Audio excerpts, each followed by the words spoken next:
Hi guys, it's Monday, which means I'm back again with another quick video for you. This time we're actually answering a question posed by one of you guys, and that question was, why didn't Elijah die? Now, I'm going to answer this question for you, starting with who Elijah was, and then moving forward and trying to actually answer the question at hand. So, let's get into this. Elijah was, or I guess still is, a prophet of God who descended for the first time in the time of King Ahab.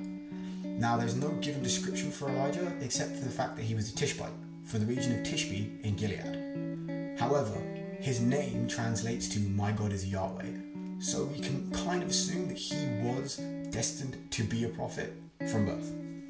During his time as prophet, Elijah called on God for a host of miracles. However, the main ones I want to talk about are three instances. The first, where he raises a child, which is the first ever instance of a person being raised from the dead in the Bible. The second is the famous story of the burning bull, where he covered a bull in stones and water and then called on God to set it on fire.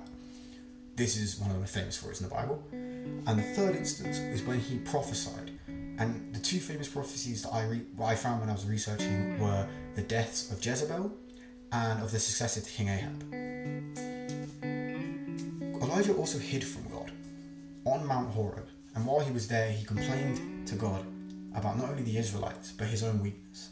It's good to remember that even when we're talking about situations which are wholly miraculous, that these prophets are just people. Now, why was Elijah taken up to heaven? What we do know to start with is that Elijah is not the only person to have skipped death. In fact, in Genesis, it talks about Enoch, the father of Methuselah, who also didn't die.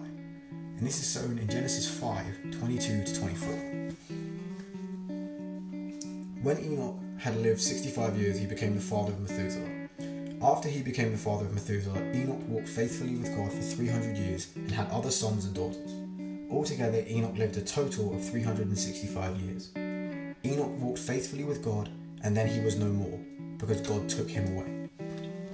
Some people have suggested that because both Enoch and Elijah were taken by God before their death, that they are actually the two witnesses mentioned in Revelation 11 verses 3-12. And I will warn you, this is a little bit dark. And I will appoint my two witnesses, and they will prophesy for 1,260 days clothed in sackcloth. They are the two olive trees and the two lampstands, and they stand before the Lord on earth. If anyone tries to harm them, fire comes from their mouths and devours their enemies. This is how anyone who wants to harm them must die.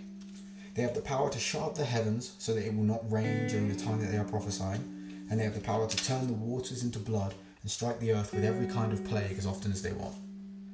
Now when they have finished their testimony, the beast that comes up from the abyss will attack them, and overpower them, and kill them. Their bodies will lie in a public square of a great city, which is figuratively called Sodom and Egypt, where also their Lord was crucified. For 3.5 days, some from every people, tribe, language, and nation will gaze upon their bodies and refuse them burial. The inhabitants of the earth will gloat over them and will celebrate by sending each other gifts, because these two prophets had tormented those who live on earth. But after 3.5 days, the breath of life from God entered them, and they stood on their feet, and terror struck those who saw them. Then they heard a loud voice from heaven saying to them, "Come up here," and they went up to heaven in a cloud while their enemies looked on. There is actually other evidence to support that maybe this is the fact for these two, and that is shown in Malachi, where it talks about the return of Elijah. In Malachi 4 verses 5-6. "See, I will send the prophet Elijah to you before the great and dreadful day of the Lord comes. He will turn the hearts of parents to their children and the hearts of children to their parents, or else I will come and strike the land with total destruction."